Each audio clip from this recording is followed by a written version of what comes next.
നവനവം ഇന്നലെ ഇന്നു നാളെ മറ്റേ ദിവസം ഇതിങ്ങനെ ചിന്ത ചെയ്തിടാതെ അവിരതമെണ്ണി അളന്നിടുന്നതെല്ലാം ഭ്രമം, ഒരു ഭേദവുമില്ല അറിഞ്ഞിടേണം.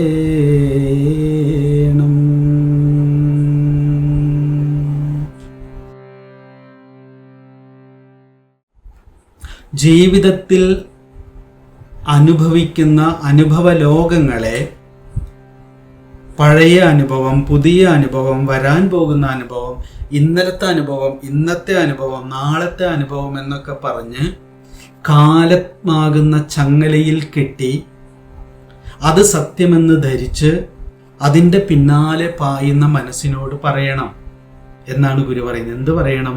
നവനവം ഇന്നലെ ഇന്നു നാളെ മറ്റേ ദിവസം ഇതിങ്ങനെ ചിന്ത ചെയ്തിടാതെ. ഇങ്ങനത്തെ ചിന്ത ചെയ്യാതെ ഇരിക്കൂ. ഇന്നലത്തത് കഴിഞ്ഞു, നാളത്തത് വന്നിട്ടില്ല.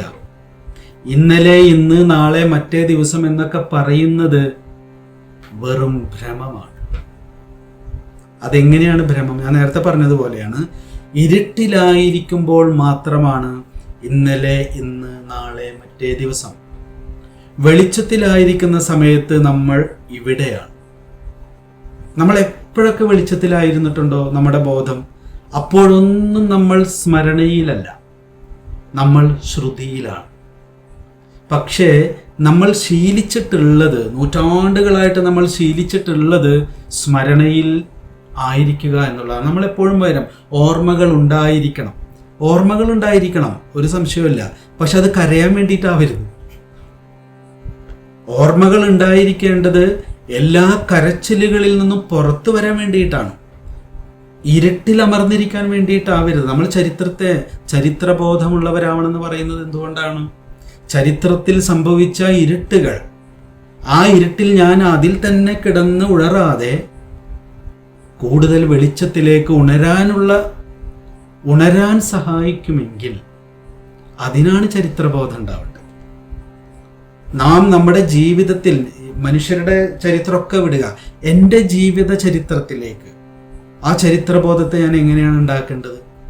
ഞാൻ ഓർമ്മ വെച്ച നാൾ മുതൽ എൻ്റെ വ്യക്തി ജീവിതം ഏതേത് അനുഭവ ചരിത്രങ്ങളിലൂടെയൊക്കെ കടന്നു വന്നിട്ടുണ്ടോ അതിനെയെല്ലാം ഇപ്പോൾ ഇവിടെ ഉണർന്നിരിക്കാനുള്ള ഊർജമാക്കി മാറ്റി തെളിഞ്ഞു നിവർന്നിരിക്കാൻ എനിക്ക് കഴിയുമെങ്കിൽ ഞാൻ ശ്രുതിയിലാണ്, അല്ലെങ്കിൽ ഞാൻ ഭ്രമത്തിലാണ്.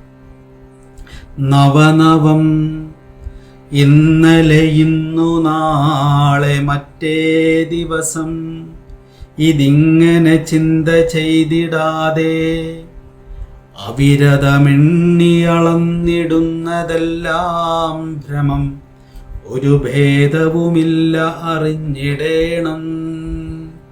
ഇന്നലെ ഇന്ന് നാളെ മറ്റേ ദിവസം എന്നൊക്കെ നമ്മൾ സങ്കല്പിച്ചുണ്ടാക്കിയ ദിവസങ്ങളാണ്.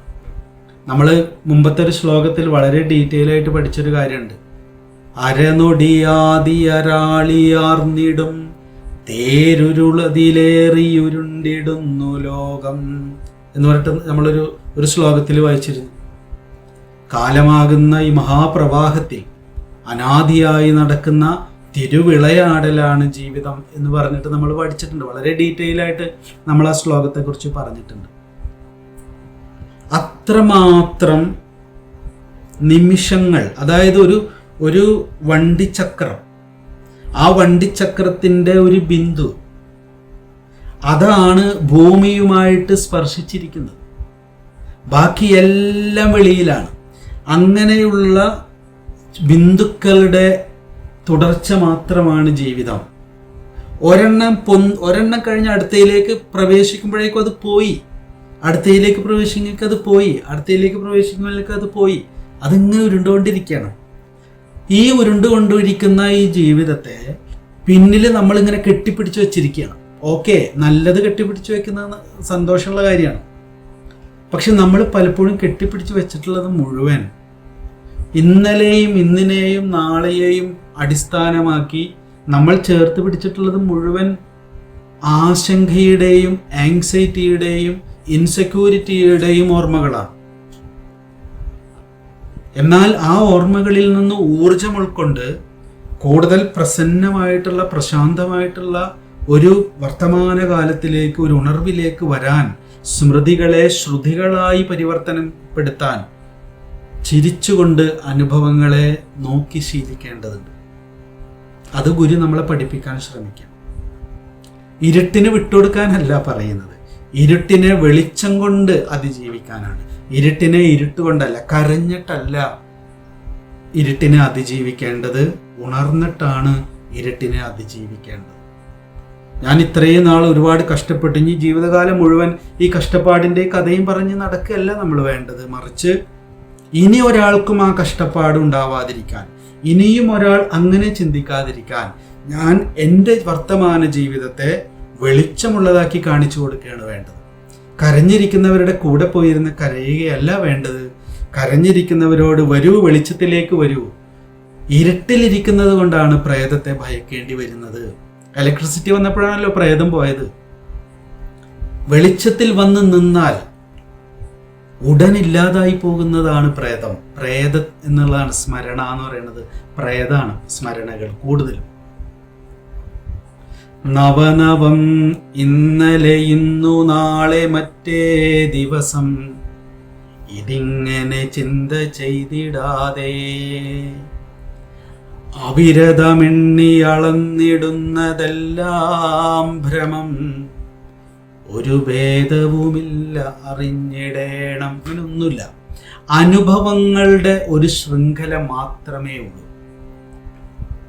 സുഖദുഃഖ സമ്മിശ്രമായ അനുഭവങ്ങളുടെ ഒരു ശൃംഖല, അത് തുടരും. ഇന്നലെ അനുഭവിച്ച ദുഃഖമായിരിക്കില്ല നമ്മൾ ഇന്ന് അനുഭവിക്കാം. ഇന്നലെ അനുഭവിച്ച സന്തോഷമായിരിക്കില്ല നമ്മൾ ഇന്ന് അനുഭവിക്കാം. വ്യത്യസ്തമായ ദുഃഖങ്ങളുടെയും വ്യത്യസ്തമായ സന്തോഷങ്ങളുടെയും അനുഭവ പരമ്പരയാണ് ജീവിതം എന്ന് പറയുന്നത്. അനന്തമാണ്, അതിനവസാനമില്ല. അതിലേതെങ്കിലും ഒന്ന് അവസാനിപ്പിക്കാനാണ് നമ്മൾ ശ്രമിക്കുന്നതെങ്കിൽ നമ്മൾ പെട്ടുപോകും. അനാദിയായി തുടങ്ങി അനന്തമായി തുടരുന്ന സുഖദുഃഖ സമ്മിശ്രമായ അനുഭവ ശ്രേണികൾക്കിടയിൽ അശുക്കളെ പോലെ കഴിയുന്നവരാണ് നമ്മൾ. ചിലയിടങ്ങളിൽ നമ്മൾ വിജയിക്കും, പക്ഷെ ചിലയിടങ്ങളിൽ നമ്മൾ വീണുപോകും. ആളുകൾ പറയും മതങ്ങളങ്ങ് ഇല്ലാതായി കഴിഞ്ഞാൽ അവിടെ ഭയങ്കര സമാധാനമായിരിക്കും. ഇതല്ല, പ്രത്യേകിച്ച് യുക്തിവാദികൾ. ഈ ലോകത്തിലെ മൊത്തം പ്രശ്നത്തിന് കാരണം അതാണ്. ലോകത്തിലെ മൊത്തം പ്രശ്നത്തിന് കാരണം ജാതിയാണ്. ജാതിയും മതവും ലോകത്തിലെ പ്രശ്നങ്ങളുടെ കാരണങ്ങൾ തന്നെയാണ്. പക്ഷെ അത് മാത്രമല്ല കാരണങ്ങൾ. മനുഷ്യൻ itself a reason for our problems എന്നും കൂടി നമ്മൾ മനസ്സിലാക്കണം. മനുഷ്യൻ എന്ന് പറയുന്ന ജീവി തന്നെ മനുഷ്യന്റെ പ്രശ്നങ്ങൾക്കൊരു കാരണക്കാരനാണ്. മനുഷ്യന്റെ ബോധം തന്നെ മനുഷ്യന്റെ പ്രശ്നങ്ങൾക്കൊരു കാരണമാണ്. നമ്മൾ നേരത്തെ പറഞ്ഞു, നമ്മൾ തന്നെ ഒരു പ്രശ്നവും ഇല്ലാതിരിക്കുമ്പോൾ ചിന്തിച്ചു കൂട്ടിയുണ്ടാക്കുന്ന എത്ര പ്രശ്നങ്ങളാണ്. ഒരു പ്രശ്നവും ഇല്ല എന്നത് തന്നെ ഏറ്റവും വലിയ പ്രശ്നമായിട്ടിരിക്കുന്ന എത്ര ആൾക്കാരുണ്ട്. ഭയങ്കര വിരസത, ഉറങ്ങാനും പറ്റുന്നില്ല, നടക്കാനും പറ്റുന്നില്ല, ആകെ പ്രശ്നമാണ്. എന്താ പ്രശ്നം? നിനക്ക് എന്താ കുഴപ്പം? നിന്നെ ആരും ചീത്ത പറഞ്ഞു? ആരും ചീത്ത പറഞ്ഞിട്ടൊന്നുമില്ല. ജാതീയമായിട്ട് അധിക്ഷേപിച്ചോ? ഇല്ല. മതപരമായ പ്രശ്നമില്ല. പണമില്ല? പണമൊക്കെ ഉണ്ട്. പ്രശസ്തി, വളരെ പ്രശസ്തിയുണ്ട്. അധികാരം, വളരെ അധികാരം, എല്ലാം ഉണ്ട്. പക്ഷെ എന്താ? സമാധാനമല്ല. അതെന്താ ഇല്ലാത്ത? Consciousness itself A problem. അവിടെ അയാളൊരു പ്രതിസന്ധി അനുഭവിക്കുന്നുണ്ട്. ഇരുട്ടിലാണ്. കാരണം ബോധം, മനസ്സ്, അതിൻ്റെ സ്മരണകൾ സമാധാനമായിട്ടിരിക്കാൻ സ്വാഭാവികമായി ആരെയും സമ്മതിക്കില്ല എന്നുള്ളതാണ്. ഒരാളെയും സമ്മതിക്കില്ല. നമ്മൾ കണ്ടെത്തണം, നമ്മൾ നിവർന്നിരിക്കണം. ഈ നിവർന്നിരുന്ന് ധ്യാനിക്കണം എന്നൊക്കെ പറയും. നിവർന്നിരുന്നാൽ മതി, ധ്യാനിക്കണ്ട. നമ്മുടെ ബോധം നിവർന്നിരുന്നാൽ ധ്യാനമായി. എന്താണ് ധ്യാനമാവുക എന്ന് പറഞ്ഞാൽ വെളിച്ചായി, സ്വിച്ച് ഇടുന്ന പോലെയാണ്. അല്ലാതെ ഇങ്ങനെ നാളെ ശരിയാവും, ഇന്നിപ്പോൾ എന്തായാലും ഇങ്ങനെ പോട്ടെ, ഇന്നലെ ആയിരുന്നു പ്രശ്നം, ഇതിനെയാണ് അവിരതമെണ്ണി അളന്നിടുന്നത്. ഇന്നലെ, ഇന്ന്, നാളെ എന്നൊക്കെ പറഞ്ഞ് നമ്മളിങ്ങനെ അളന്ന് ചിട്ടപ്പെടുത്തി നാളെ മുതൽ തുടങ്ങണം. നാളെ മുതൽ ഒന്നും തുടങ്ങൂല. ഇപ്പോൾ മാത്രമേ തുടങ്ങാൻ പറ്റൂ. ഇപ്പോൾ ഉണരാൻ പറ്റൂ. നാളെ ഇല്ലല്ലോ. നമ്മളൊക്കെ അതുകൊണ്ടാണ് ഗുരു പറയുന്നത് നാളെ എന്നും ഇന്നലെ എന്നും ഇന്ന് എന്നും പറഞ്ഞ് പ്രതീക്ഷകളുടെയും നിരാശയുടെയും ലോകത്തിൽ കെട്ടി പൂട്ടി നമ്മൾ ഇങ്ങനെ നടക്കുന്ന ജീവിത ചിന്താഗതികളെല്ലാം ഭ്രമമാണ്. അങ്ങനെ കാലത്തെ മുറിക്കാൻ പറ്റില്ല, സുഖദുഃഖങ്ങളെ മുറിക്കാൻ പറ്റില്ല. ഇതിൻ്റെ ഇടയിൽ നിവർന്ന് ശ്രുതിബോധത്തോടുകൂടി സർഗാത്മകതയോടുകൂടി തെളിഞ്ഞു നിവർന്നും ഇരിക്കാൻ കഴിയുമോ? അവന് വെളിച്ചമുണ്ട്, അവർക്ക് വെളിച്ചമുണ്ട് എന്നാണ് ഗുരു പറയാൻ ശ്രമിക്കുന്നത്. ഗുരുവിന്റെ കൃതിയിലൂടെ മൊത്തം കാലം, ദേശം എന്ന് പറയുന്നത് മനുഷ്യന്റെ ഭാഗികമായ ചിന്തയാണ്, ഭ്രമചിന്തയാണ്. ഇത് നമ്മളെങ്ങനെ മനസ്സിലാക്കണം യാതൊരു നിർബന്ധമല്ല കേട്ടോ. ഞാൻ സംസാരിക്കുന്നത് ഗുരു നമ്മളെപ്പോഴും മനസ്സിലാക്കണം. ധ്വനിമയമായി ഗഗനം ജ്വലിക്കും അന്നാളണയും അതിങ്കൽ അശേഷ ദൃശ്യജാലം പുനരവിടെ ത്രിപുടിക്ക് പൂർത്തി നൽകും സ്വനവും അടങ്ങും ഇടം സ്വയം പ്രകാശം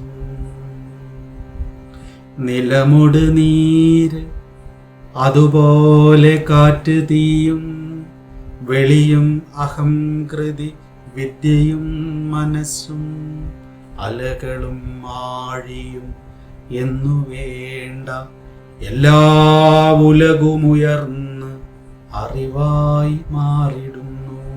അവിടെ ഇരുന്നിട്ടാണ് ഗുരു പറയുന്നത്. അവിടെ ഇരുന്നു കൊണ്ട് ഗുരു കാണുന്ന കാഴ്ചയെ കുറിച്ചാണ് പറയുന്നത്, നമ്മുടെ കാഴ്ചയെ കുറിച്ചല്ല.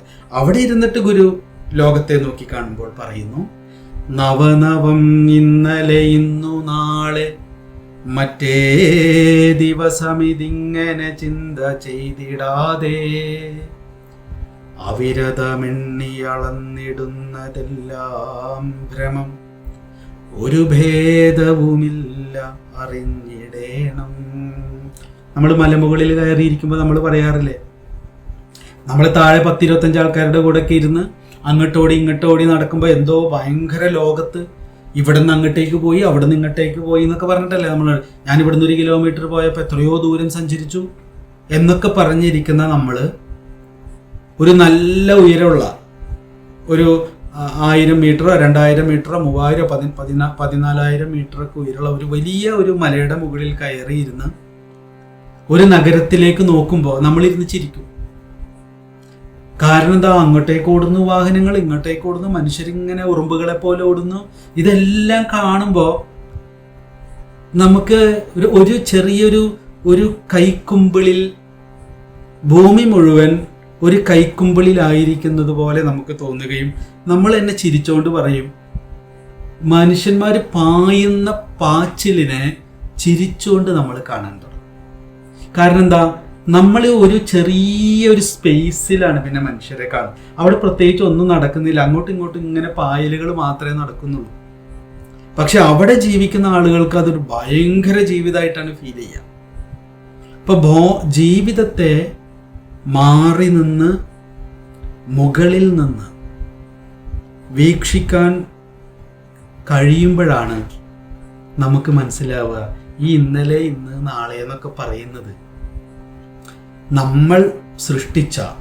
ഇപ്പോൾ ഗുരു പറയുന്ന നമ്മൾ വായിച്ചു, പരയുടെ പാലു നുകർന്ന ഭാഗ്യവാന്മാർക്ക് 10,000 ആണ്ടൊരൽപ്പനേരം അറിവ് അപരപ്രകൃതിക്കധീനമായാൽ അരനൊടി 1000 ആണ്ടു പോലെ തോന്നും.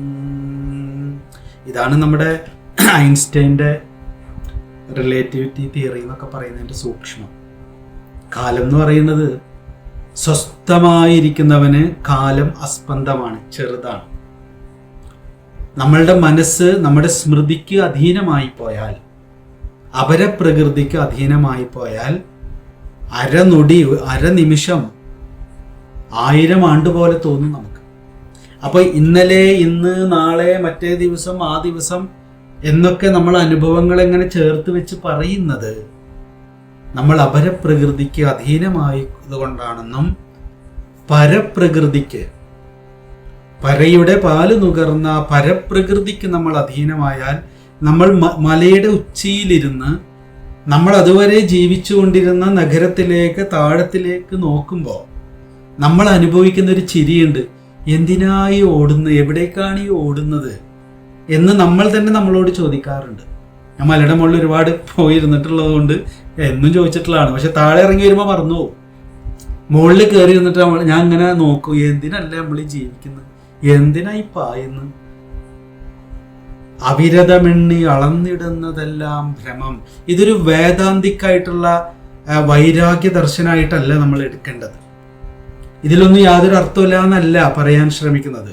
ജീവിതത്തെ അർത്ഥവത്താക്കാൻ വേണ്ടിയിട്ടാണ് നമ്മൾ ഈ അറിവിനെ സ്വീകരിക്കേണ്ടത്. സ്മരണകൾ കൊണ്ട് ഇന്നലെ, ഇന്ന്, നാളെ എന്നൊക്കെ പറയുന്ന കാലഗണന വെച്ചുകൊണ്ട് സ്മരണകളെ നമ്മളുടെ ജീവിതത്തിൻ്റെ ഇരുട്ടിൽ നിന്ന് ഇരുട്ടിലേക്ക് കൊണ്ടുപോകുന്ന തരത്തിൽ ഉപയോഗിക്കുന്ന ബോധത്തെ അതിൽ നിന്ന് സടകുടഞ്ഞ് എഴുന്നേൽക്കാൻ സ്വയം സഹായിക്കാൻ വേണ്ടിയിട്ടാണ് ഗുരു നമ്മളോട് ഇത് പറയുന്നത്. ഭൂതകാലത്തെ വലിച്ചെറിയൂ. ഭൂതകാല അനുഭവങ്ങളിൽ നിന്ന് ഊർജത്തെ സംഭരിച്ച് വർത്തമാനത്തെ പ്ലസന്റ് ആക്കൂ, പ്രസന്നമാക്കൂ എന്നാണ് ഗുരു പറയാൻ ശ്രമിക്കുന്നത്. നമ്മൾ പ്രസന്റ് ആയിട്ടിരിക്കുമ്പോൾ എന്താണ് നമ്മൾ പറയാറില്ലേ, സമയം പോയത് അറിഞ്ഞില്ല. നമ്മൾ വെളിച്ചത്തിലിരിക്കുമ്പോൾ ഒന്നും നമുക്ക് സമയം പോയത് അറിയില്ല. നമ്മൾ ഇന്നലെ ഇല്ല. അപ്പോ ഒരു ഇന്നലത്തെ അനുഭവം വന്നിട്ട് നമ്മളെ വേട്ടയാടില്ല. നമ്മൾ നിവർന്നാണ് ഇരിക്കുന്നത്.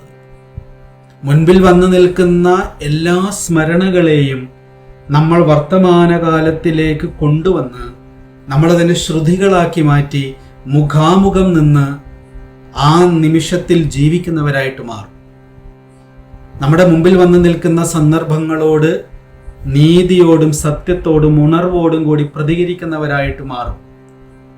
ഭൂതകാല സ്മരണകളെ വെച്ച് ഏറ്റക്കുറച്ചിലുകളോടെ നമ്മൾ ആ സന്ദർഭത്തോട് പെരുമാറില്ല. കൃത്യമായി നമ്മൾ പെരുമാറേണ്ടത് നമ്മളുടെ ഇന്ദ്രിയങ്ങളും മനസ്സും ബുദ്ധിയും കൃത്യതയോടുകൂടി വർത്തമാനകാലത്തിൽ വർത്തിക്കണമെങ്കിൽ ഭൂതകാല സ്മരണകളിൽ മയങ്ങിക്കിടക്കുന്ന, വിഷാദം ബാധിച്ചു കിടക്കുന്ന ബോധവൃത്തികളിൽ നിന്ന് ഉണർന്ന് കഴിഞ്ഞുപോയതിനെ പ്രതി നിരാശപ്പെട്ട് അതിൽ അഭിരമിക്കാതെ മനസ്സിൻ്റെ സ്വാഭാവിക പ്രിയ സഞ്ചാരമായ നിരാശയുടെയും വിഷാദത്തിൻ്റെയും ലോകത്ത് നിന്ന്, അപരപ്രകൃതിയിൽ നിന്ന് മനസ്സിനെ സ്വയം ഉണർത്തിയെടുത്ത് പരപ്രകൃതിയിലേക്ക്, വെളിച്ചത്തിലേക്ക് കൊണ്ടുവന്ന് നിർത്തിയാൽ സ്മരണയാകുന്ന പ്രേതങ്ങൾ നമ്മളെ വിട്ടുപോവുകയും ഇവിടെ ഇപ്പോൾ ഞാൻ ജീവിക്കുന്നു എന്ന ഫീൽ നമുക്ക് പ്രദാനം ചെയ്യുകയും ചെയ്യും. ഒരു വ്യത്യാസവും ഇന്നലെ, ഇന്ന്, നാളെ എന്നൊന്നും കാലഗണനയിലില്ല. കാലഗണന മനസ്സിൻ്റെ പറ്റിക്കലാണ്. ഇന്ന് ഇതൊക്കെ പറയുന്നത് ആ സ്വയം പ്രകാശതയിൽ ഇരുന്നിട്ടാട്ടോ, നമ്മളിരിക്കുന്നിടത്ത് ഇരുന്നിട്ടല്ല. ഇത് ഗുരുവിനെ നമ്മളോട് പറയാനുള്ളതാണ്, എനിക്ക് നിങ്ങളോട് പറയാനുള്ളതല്ല. ഞാനിത് കേൾക്കുകയാണ്. ആ ഗുരുവിൻ്റെ വാക്ക് കേട്ടിട്ട് ഇപ്പോൾ കുറച്ചു നേരമെങ്കിലും വെളിവോട് കൂടി ഇരിക്കാൻ പറ്റുമോ എന്ന് നോക്കുകയാണ്. അപ്പൊ ആത്മോപദേശ ശതകം എന്ന് പറയുന്നത് ഗുരു എങ്ങനെയാണ്, ഏതൊരു പ്ലെയിനിൽ ഇരുന്നിട്ടാണ് അദ്ദേഹം ജീവിതത്തെ, ബോധത്തെ കാണുന്നത്, ആ കാഴ്ച നമ്മളോട് ഷെയർ ചെയ്യുകയാണ് ഗുരു ചെയ്യുന്നത്. അത് നമ്മൾ അങ്ങോട്ടും ഇങ്ങോട്ടും ഷെയർ ചെയ്യുന്നേ ഉള്ളൂ. പക്ഷേ നിവർന്നിരിക്കാൻ അത് സഹായിക്കും. ഞങ്ങൾ എന്നിട്ടത് സംസാരിച്ചു കഴിഞ്ഞിട്ട് അവസാനം ഫോൺ വെക്കുമ്പോൾ അവർ ചിരിക്കണം. ശരിയാണ്, നമ്മളിങ്ങനെ തീരുമാനിച്ചു വെച്ചിരിക്കുകയാണ് ഇത്ര സമയം. നമ്മളുണ്ടല്ലോ, ചില ആൾക്കാരായിട്ട് പിണങ്ങിക്കഴിഞ്ഞാൽ പറയും, ചില ആൾക്കാർ പറഞ്ഞിട്ടുണ്ട് ഞാനിന്ന് ആളായിട്ട് പിണങ്ങി, അപ്പം എന്നിട്ടോ ഒരാഴ്ച കഴിയട്ടെ എന്നിട്ട് മതി. അതെന്താ? ഇല്ല, അത്രക്ക് മോശമായിട്ട് എന്നോട് പെരുമാറിയേ, ഒരാഴ്ച കഴിഞ്ഞിട്ട് ഞാൻ ഇണങ്ങുള്ളൂ. ആർക്ക് പോയി? ആ ഒരാഴ്ച ആരാണ് കൂടുതൽ ഇരുട്ടിലാവുക? ഞാൻ അയാളായിട്ട് പിണങ്ങി, ഒരാഴ്ച കഴിഞ്ഞിട്ട് അങ്ങനെ ഇണങ്ങാൻ ഞാൻ പോകുന്നില്ല എന്ന് പറഞ്ഞാൽ ആർക്കാ നഷ്ടം? ആ പിണക്കം എന്നെയാണ് ഇരുട്ടിലാക്കുന്നത്. കാലത്തിലേക്ക് മാറ്റിവെക്കാതെ അപ്പപ്പോ നമുക്ക് തീർത്തൂടെ പ്രശ്നങ്ങളെ? നമ്മൾ ദൈനംദിന ജീവിതത്തിൽ എത്രയോ മനുഷ്യരായിട്ട് ഇഷ്യൂസ് ഉണ്ടാവുന്നുണ്ട്. അപ്പപ്പോ പ്ലസന്റ് ആയിട്ട് പ്രതികാര ബുദ്ധിയോട് കൂടിയിട്ടല്ല. കാരണം നമുക്കിവിടെ ജീവിക്കണം, സമാധാനത്തിൽ ജീവിക്കണം. തൊട്ട മുമ്പിലുള്ള ആൾക്കും സമാധാനത്തിൽ ജീവിക്കണം. നമുക്ക് രണ്ടുപേർക്കിടയിൽ പ്രശ്നം ഉണ്ടെങ്കിൽ അവിടെ അപ്പോൾ പ്ലസന്റ് ആയിട്ട് തീർക്കാനുള്ള ഒരു സാധ്യത ബോധത്തിലുണ്ട്. അതുണ്ട് എപ്പോൾ. ആ ഒരു സാധ്യതയെ നമുക്ക് ഉപയോഗപ്പെടുത്തിയാൽ നാരായണ ഗുരുവിന്റെ ഏറ്റവും വലിയ പ്രത്യേകത ആയിട്ട് എനിക്ക് ഫീൽ ചെയ്തിട്ടില്ല, അദ്ദേഹത്തിന്റെ മുഴുവൻ ജീവിതത്തിലൂടെ കടന്നു പോകുമ്പോൾ ഏറ്റവും കീ ആയിട്ട് ഫീൽ ചെയ്തിട്ടുള്ള ഒരു കാര്യം, ഗുരുവിന് ശത്രുപക്ഷമില്ലായിരുന്നു ബോധത്തിൽ എന്നുള്ളതാണ്. ഗുരു ശക്തമായി എതിർത്ത പക്ഷങ്ങൾ ഉണ്ടായിട്ടുണ്ട്. പക്ഷെ ഗുരു എതിർക്കുമ്പോഴും അവർ ഗുരുവിന്റെ ശത്രുക്കളല്ല. ഗുരുവിനറിയാം ഇരുട്ടിൽ ആണ് അവരിയ്ക്കുന്നത്. അതുകൊണ്ട് അവരുടെ ഇപ്പൊ ജാതി ചിന്തയുള്ള മനുഷ്യര് ഇരുട്ടിൽ ഇരിക്കുന്നത് കൊണ്ട് അവരിൽ വർക്ക് ചെയ്യുന്നത് പ്രേതങ്ങളാണ്, സ്മരണകൾ. അപ്പൊ അവരെ ഇരുട്ടിൽ നിന്ന് വെളിച്ചത്തിലേക്ക് കൊണ്ടുവരിക. ആരെ ഇരുട്ടിൽ നിന്ന് വെളിച്ചത്തിലേക്ക് കൊണ്ടുവരിക? ഇപ്പോ ഈഴവരായിട്ടുള്ള ആളുകൾ അവർ ജാതീയമായിട്ടുള്ള ഒരുപാട് പ്രശ്നങ്ങൾ അനുഭവിച്ചിരിക്കുമ്പോൾ അവർക്ക് ക്ഷേത്രം പണിതു കൊടുക്കുന്നു ഗുരു. ഈ ഈഴവർക്ക് ക്ഷേത്രം പണിതു കൊടുത്തിട്ട് ഇരിക്കുമ്പോൾ ആ ക്ഷേത്രത്തിന്റെ കുറേ മാറിയിട്ട് കുറേ ആൾക്കാർ നിൽക്കുന്നു. അപ്പൊ ഗുരു ചോദിച്ചാൽ അവരെന്താണ് നിൽക്കുന്നത്? അത് ഈഴവരെക്കാൾ താഴ്ന്ന ജാതിക്കാരാ. അപ്പൊ അവര് പറയണില്ല, അവര് താഴ്ന്ന ജാതിക്കാരാണ്, അവരെ നമുക്ക് കയറ്റാൻ പറ്റില്ല. ഒന്ന് ആലോചിച്ച് നോക്കണം. ഇത്രയും നാൾ സവർണരായിട്ടുള്ള മറ്റുള്ള ഉയർന്ന ജാതിക്കാർ എന്ന് പറയുന്നവരുടെ അടിമകളെ പോലെ കഴിഞ്ഞ് വിഷമിച്ചിരുന്ന ആളുകൾക്ക് താൻ അനുഭവിക്കുന്ന അതേ വിഷമം അനുഭവിക്കുന്നവരാണ് അപ്പുറത്തിരിക്കുന്നവരെന്ന് തിരിച്ചറിയാൻ പറ്റുന്നില്ല. അപ്പൊ ഗുരു മനസ്സിലാക്കുന്നത് എന്താന്ന് വെച്ച് കഴിഞ്ഞാൽ, അവിടെ നിൽക്കുന്ന ആ പാവപ്പെട്ട മനുഷ്യരും താനിപ്പോൾ കൂടെ ഇരിക്കുന്ന ഈഴവരും ഈ മുകളിലുണ്ട് എന്ന് പറയുന്ന ജാതിക്കാരും 3 പേരും ഇരുട്ടിലാണെന്ന് ഗുരുവിനറിയാം. ഈ 3 പേരെയും വെളിച്ചത്തിലേക്ക് കൊണ്ടുവരാൻ എന്ത് ചെയ്യാൻ കഴിയുമെന്നാണ് ഗുരു ശ്രമിച്ചത്. ഗുരു ഒരാളുടെയും പക്ഷത്തായിരുന്നില്ല, കൺമുമ്പിലുള്ളവർ. എന്നിട്ട് അപ്പൊ അവര് പറഞ്ഞപ്പോ ഗുരു പറഞ്ഞു, എന്താണ് അവരെ കയറ്റിയാൽ? അപ്പൊ ഇവർക്ക് ആകെ പ്രശ്നമായി. അപ്പോ അവര് പറഞ്ഞു, ഒരു വർഷം കഴിഞ്ഞിട്ട് ആലോചിക്കാതെ സഹിക്കാൻ പറ്റുന്നില്ല, അവര് കുറഞ്ഞ ജാതിക്കാരാണല്ലോ. അപ്പൊ ഒരു മഴ പെയ്തപ്പോ ഗുരു പറഞ്ഞു, ഒരു വർഷം കഴിഞ്ഞല്ലോ, ഇനി അവരിങ്ങ് വന്നോട്ടെ, അവരിങ്ങ് വിളിക്കാൻ പറഞ്ഞു. അവനൊന്നും പറയാൻ പറ്റില്ലല്ലോ. ഇങ്ങനെയാണ് നമ്മളൊക്കെ ഇരിക്കുന്നത്. ഇങ്ങനെയാണ് നമ്മളെ ആരൊക്കെയോ പീഡിപ്പിക്കുന്നുണ്ട്, പക്ഷെ നമ്മൾ ആരൊക്കെയോ പീഡിപ്പിക്കുന്നുണ്ട് എന്നുള്ളത് നമ്മൾ അറിയുന്നില്ല പലപ്പോഴും. അപ്പൊ ഇതിങ്ങനെ, അതുകൊണ്ട് ഗുരു കാണുന്നത്, ഗുരുവിന്റെ കാഴ്ച മലയുടെ മുകളിൽ കയറി എന്നിട്ടുള്ള കാഴ്ചയാണ്. ഗുരു പറയന്മാരുടെ കൂടെയുമല്ല, ഗുരു ഈഴവന്മാരുടെ കൂടെയുമല്ല, ഗുരു ബ്രാഹ്മണരുടെ കൂടെയുമല്ല, നായരുടെ കൂടെയുമല്ല, ഗുരു മനുഷ്യന്റെ കൂടെയാണ്. ഗുരു മുകളിൽ നിന്ന് കാണുമ്പോൾ ഇതെല്ലാവരും ഇരുട്ടിലാണ്. ഒരാൾ ഇരുട്ടിൽ നിന്ന് കൊണ്ടുവരാൻ ശ്രമിച്ചിട്ട് ഗുരുവിന് മനസ്സിലായി അവർ അതിനേക്കാൾ വലിയ ഇരുട്ടിൽ പോയി വീണുകൊണ്ടിരിക്കുകയാണ്. അവസാനം ഗുരു ആ പണി നിർത്തി. അപ്പൊ ഇത് എല്ലാവരും ഒരു രീതിയിലല്ലെങ്കിൽ മറ്റൊരു രീതിയിൽ ഇരുട്ടിലാണ് ആയിരിക്കുന്നത് എന്ന ഒരറിവിലേക്ക് ഗുരു കൊണ്ടുവരികയും, എല്ലാവരും ഇരുട്ടിൽ നിന്ന് പുറത്തു വരേണ്ടവരാണ്, അല്ലാതെ ഞങ്ങൾ വന്നു ഇനി നിങ്ങൾ വരും ഇരുട്ടിൽ നിന്ന് പുറത്തേക്ക്, അങ്ങനെയല്ല ഗുരു കാണുന്നത്. ഗുരുവിന്റെ കാഴ്ചയിൽ മനുഷ്യര് പൊതുവെ ഇരുട്ടിലാണ്. എവിടെയൊക്കെ ഞാൻ നീയുണ്ടോ, എവിടെയൊക്കെ ഞങ്ങൾ നിങ്ങളുണ്ടോ, എവിടെയൊക്കെ നമുക്കൊരു ശത്രുപക്ഷമുണ്ടോ, അപ്പോൾ നമ്മൾ ഇരുട്ടിലാണ്. അതിനാണ് ഗുരു ആത്മപക്ഷം എന്ന് പറയുന്നത്. ശത്രുപക്ഷത്ത് നിന്ന്, വ്യക്തിപക്ഷത്ത് നിന്ന് ആത്മപക്ഷത്തിലേക്ക്, അറിവിന്റെ പക്ഷത്തിലേക്ക് കൊണ്ടുവരാനാണ് ശ്രമിക്കുന്നത്. അതിന് ഗുരു ഈ അപരൻ എന്ന് പറഞ്ഞ് നമ്മൾ തള്ളി മാറ്റി നിർത്തിയിട്ടുള്ള, പരൻ എന്ന് പറഞ്ഞ് നമ്മൾ തള്ളി മാറ്റി നിർത്തിയിട്ടുള്ള പരനാണ്. പരൻ എന്ന് പറഞ്ഞ് തള്ളി മാറ്റി നിർത്തിയിട്ടുള്ളവർ പരരല്ല, അപരരാണ്. അപരൻ എന്ന് പറഞ്ഞു കഴിഞ്ഞാൽ തന്നിൽ നിന്ന് അന്യമല്ലാത്തവൻ നാട്ടുവർത്ഥം. അപരൻ എന്ന് പറഞ്ഞാൽ അപ്പുറത്തിരിക്കുന്നവനല്ല, താൻ തന്നെയാണ്. പരന് പരംപരിതാപമേകിടുന്നോർ എരിനരകാബ്ധിയിൽ വീണെരിഞ്ഞിടുന്നു. അപരനു വേണ്ടി അഹർനിശം പ്രയത്നം. അവിടെ അപരൻ എന്ന് പറഞ്ഞാൽ തന്നിൽ നിന്ന് അന്യമല്ലാതിരിക്കുന്നവന് വേണ്ടി, തന്നിൽ നിന്ന് അന്യമായിരിക്കുന്നവനല്ല.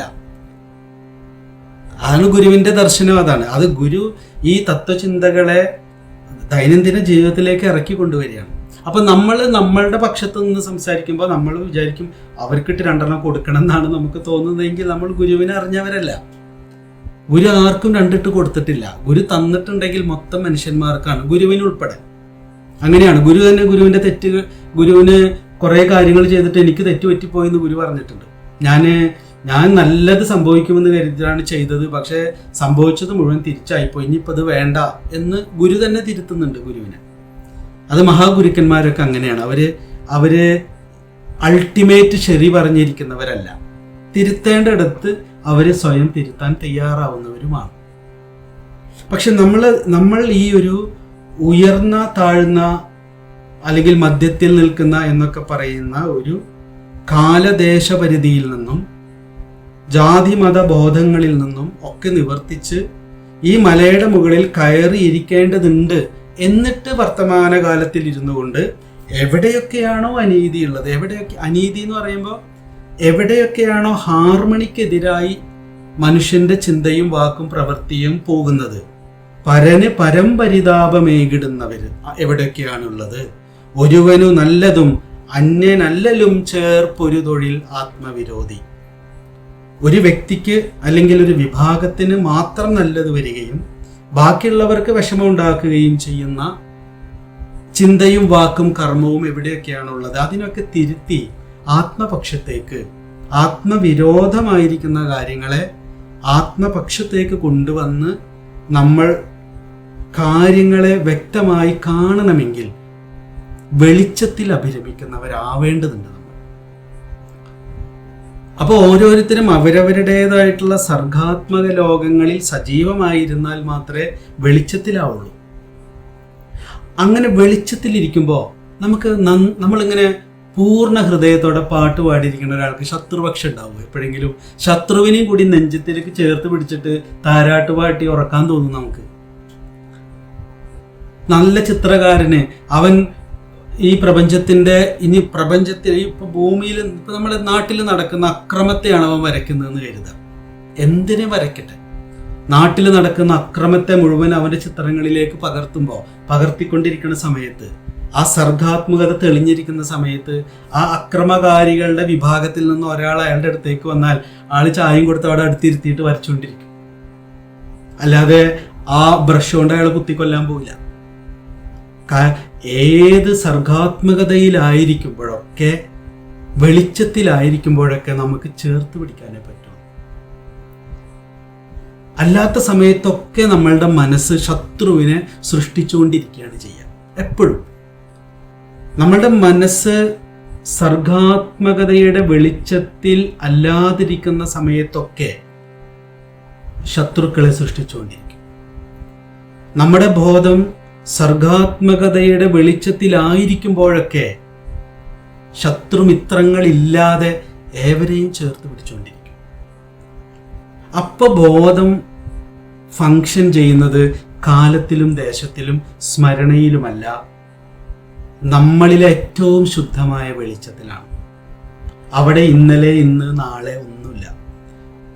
നമ്മളുടെ സർഗാത്മകതയിൽ നിറഞ്ഞിരിക്കുന്ന സമയത്ത് നമ്മുടെ ഒരു ഭൂതകാലവും വന്ന് ഭൂതകാലം എന്നുള്ള വാക്ക് തന്നെ ഒരു ഭൂതമായതുകൊണ്ടാണ്.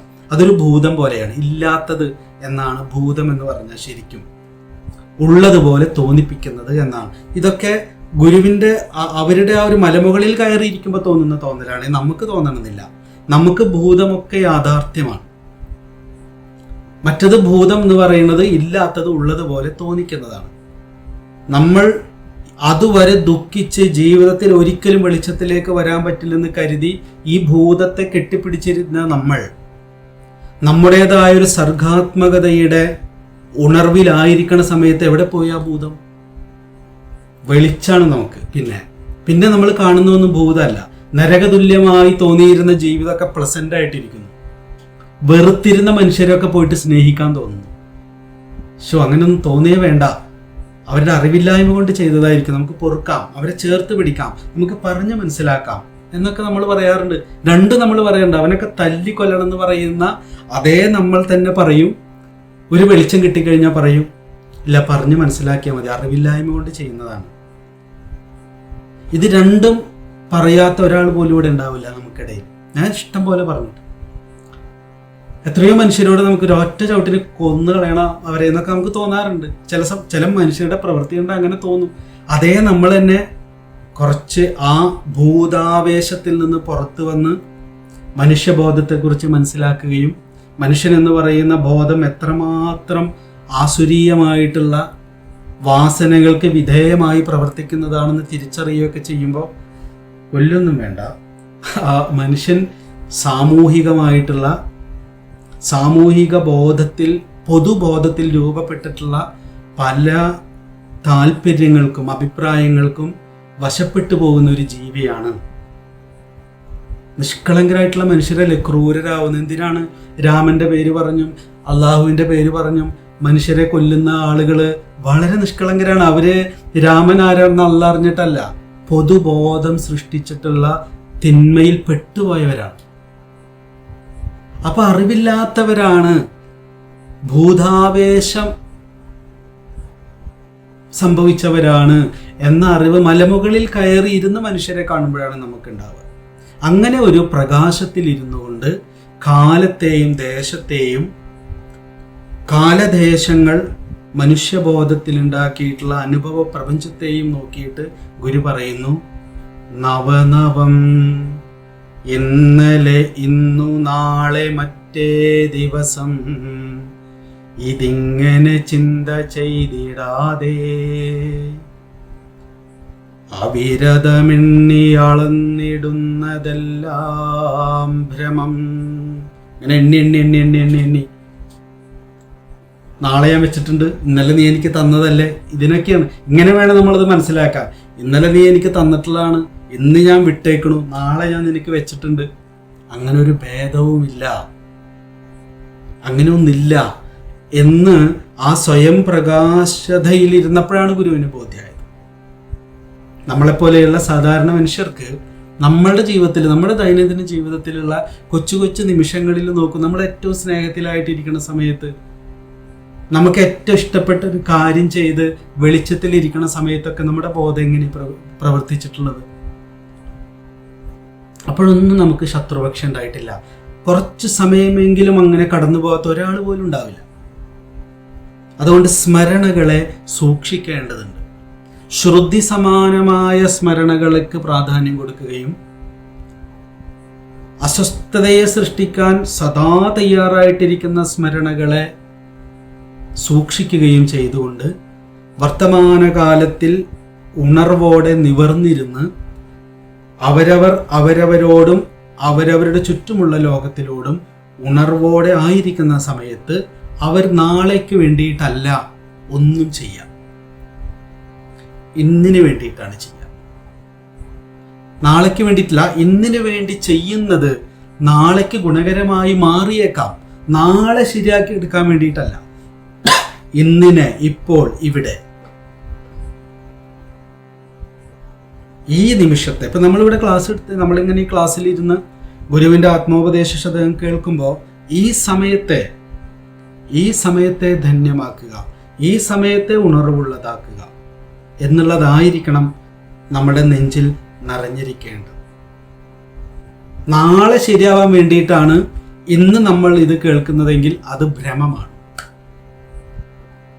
ഇന്നലെയുടെ ഓർമ്മകളിലേക്ക് പോയി ഇന്നലകളിലെ ഓർമ്മകളെ പെറുക്കി കൊണ്ടുവന്ന് സുഖിക്കാനും ദുഃഖിക്കാനുമാണ് നമ്മൾ ഈ വർത്തമാനത്തിലിരുന്ന് ഇപ്പോൾ ഈ സംസാരിക്കുന്നത് നമ്മൾ കേൾക്കുന്നതെങ്കിൽ അത് ഭ്രമമാണ്.